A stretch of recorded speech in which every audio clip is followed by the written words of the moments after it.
피청구인 측에서 10분 범위 내에서 진술하십시오.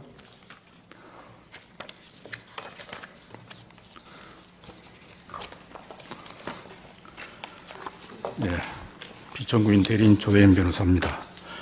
지난 기일에 재판부에서 질문하신 내용과 청구인 측에서 주장한 내용에 대해서 답변하고자 합니다. 첫째로 이 사건 비상계엄은 처음부터 반나절 계엄이었고 국민들이 경각심을 호소하기 위한 것이었습니다.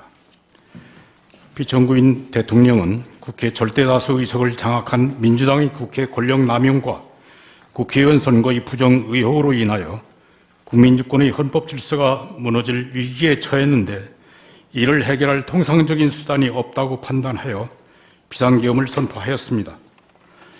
피청구인 대통령은 법률 전문가이고 평생 검사로 일해왔습니다. 야당인 민주당이 국회의석의 절대 과반수 의석을 장악하고 있기 때문에 피청구인이 비상계엄을 선포하여도 민주당이 곧바로 계엄 해제 안건을 상정해서 통과시킬 것이고 이에 따라 계엄을 해제해야 할 것이라는 점을 피청구인은 잘 알고 있었습니다. 그렇다고 헌정 질서를 수호할 책임이 있는 대통령이 수수방관할 수는 없었습니다. 그래서 국회에게 위헌적인 활동을 중지하라고 경고하고 국민들에게 국가 비상사태의 실태를 알려서 경각심을 가지게 하려고 비상계엄을 선포하는 것입니다.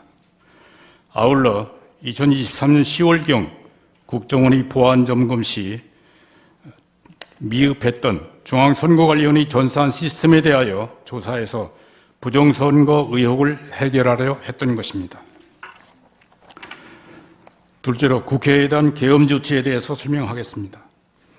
국회가 입법권과 탄핵소추권과 예산심의권을 남용해서 행정부의 기능을 마비시키고 있었지만 이를 해소할 수단이 없었습니다. 국회 해산권도 없고 비상계엄을 선포하여도 국회의 권력남용을 시정할 수단이 없었습니다. 그렇지만 국회의 위헌적인 권력남용이 비상계엄을 선포한 원인이라는 사실을 알려서 국민들에게 경각심을 불어넣을 필요가 있다고 판단했습니다. 그래서 비상계엄을 선포하고 병력을 국회에 출동시킨 것이지만 그 당시 야당인 민주당이 절대 다수 의석을 차지하고 있어서 비상계엄 선포 후 반나절 이내에 비상계엄 해제가 요구되리라고 예상했습니다. 그럼에도 불구하고 피청구인은 국회의 유연적인 탄핵소추권 남용으로 야기된 행정부의 일부 기능 마비, 무분별한 예산 삭감, 국가 이익에 반하는 입법 활동 등으로 인해서 헌정문란 사태를 주권자인 국민들에게 직접 호소함으로써 주권자인 국민이 국회 독재의 실상에 대하여 눈을 부릅뜨고 감시하고 비판 견제할 수 있도록 촉구하고자 비상계엄을 선포하였습니다. 비상계엄의 목적이 국회를 해산하거나 국회 기능을 정지시키려 한 것이 아니었기 때문에 대통령은 국회에 병력을 출동시키면서 비무장과 비폭력을 분명하게 지시했습니다. 그 결과로 국회에 출동한 군인들은 국회 경비원들한테 맡겨서 본관 출입문으로 들어가지 못했고 창문으로 들어갔던 것입니다. 또 국회 경비대가 방화수를 분무하자 그들을 제압하지 않고 뒤로 도망쳤던 것입니다. 계엄군에 의하여 국회를 해산시키거나 회의를 방해할 의사도 없었고 방해하려고 시도한 일도 없습니다. 국회의원들이 국회와 회의장에 들어가는 것을 막지 않았고 그래서 국회가 비상계엄 선포 2시간 만에 비상계엄 해제 요구를 의결할 수 있었던 것입니다. 포고령에 국회 활동을 금지한다고 기재된 것은 실행할 의사도 없이 경고용으로 기재된 것에 불과합니다. 포고령에 기재된 내용을 실행할 의사도 전혀 계획도 없었기 때문에 법률 비서관에게 검토시키지도 않았습니다.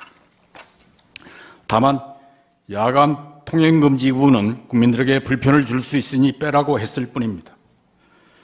대통령이 비상계엄으로 국회 활동을 금지하고 비상입법기구를 만들려 했다는 주장은 터무니없는 거짓 선동입니다. 또 대통령은 국회의원 등 누구를 체포하라고 명령하지 않았고 계엄군이 누구를 체포하려고 시도하거나 체포한 일도 없습니다. 반나절 계엄이 명백히 예상하면서 무슨 일을 도모한단 말입니까? 국민들은 이 사건 비상계엄을 계명령이라고 이해하고 있는데 반국가 세력은 대통령이 비상계엄 선포를 내란죄라고 몰아서 국방 책임자들을 구속한 데 이어서 대통령까지 구속한 것입니다. 셋째로 선거 부정 의혹을 조사해서 해소할 필요성이 현저합니다. 2020년 4월 15일 제21대 국회의원 선거에서 민주당이 국회 과반수 의석을 차지했습니다. 그러나 선거 당일 투표에서 이기고 사전 투표에서 패배한 후보자들이 선거 부정을 주장해서 120여 건의 선거 무효소송을 제기했습니다.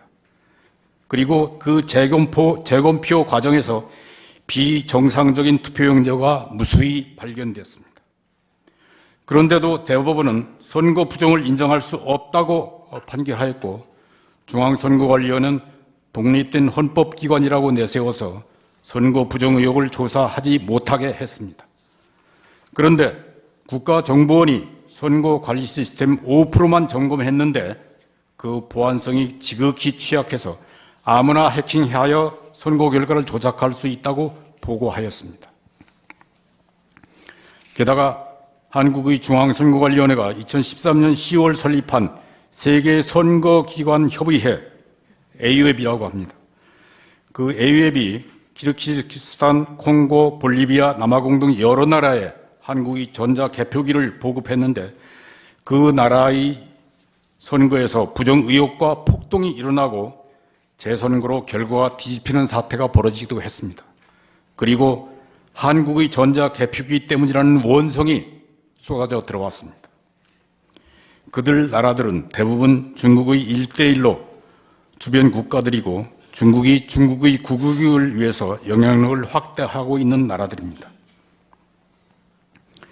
21대 국회의원 선거에서 국회 과반수 의석을 차지한 민주당 정권은 국회 과반수 권력을 활용하여 중국인의 입국을 쉽게 하고 우대하였으며 선거 관리에도 참여할 수 있게 했습니다.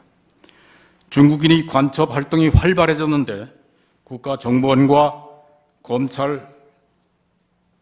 국가정보원이 간첩 수사 그리고 검찰의 수사권을 박탈해서 간첩 수사와 처벌을 어렵게 만들었습니다. 그리고 2024년 4월 20일 제22대 국회의원 선거에서도 민주당이 과반수 의석을 차지하였고 그들의 독재 현상은 더욱 심해졌습니다. 대통령이 재의 요구하여 부결된 법률안을 다시 의결하였고 탄핵 사유도 없이 탄핵 소추권을 남발하여 국가기관의 직무를 정지시켰습니다.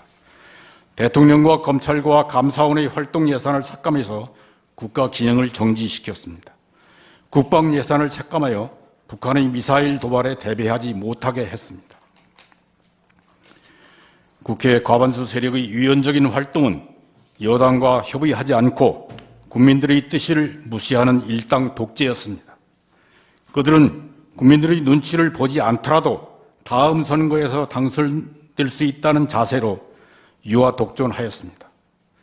그래서 선거 부정의 기능 가능성을 없애는 것이 국민주권의 헌정 질서를 확립하는 첩경이라고 생각했습니다. 부정선거 의혹은 대통령 피청구인이 비상계엄을 선포하게 된 주요 원인이고 이를 해소하고 투명하고 공정한 선거 시스템을 확보하는 것이 국민주권의 헌정 질서를 확립하는 길이기 때문에 이 사건 심판 절차에서 부정선거 의혹에 대한 주장 입증은 확실하게 보장되어야 합니다. 넷째로 피청구인의 방어권은 보장되어야 합니다. 헌법재판소법 제52조는 탄핵 심판 절차에서 피청구인의 출석과 방어권을 보장하라고 요구하고 있습니다. 대통령 탄핵은 중대한 사건이므로 그 탄핵 심판 절차에서는 피청구인의 방어권이 더욱 철저히 보장되어야 합니다. 청구인 측은 특정 증인을 신문할 때 피청구인이 보이지 않게 해달라고 요청하지만 그것은 피청구인의 방어권을 무시하는 것이고 피청구인이 없는 자세에서 위증을 하게 해달라는 것처럼 들리기도 합니다. 또 수사기관에서 피청구인을 강제 구인하여 변호인 접견을 방해하거나 헌법재판소 법정에 출석하지 못하게 한다면 그것도 탄핵사건 피청구인의 방어권을 지배한다는 비난을 면하기 어려울 것입니다. 이상입니다. 감사합니다. 네.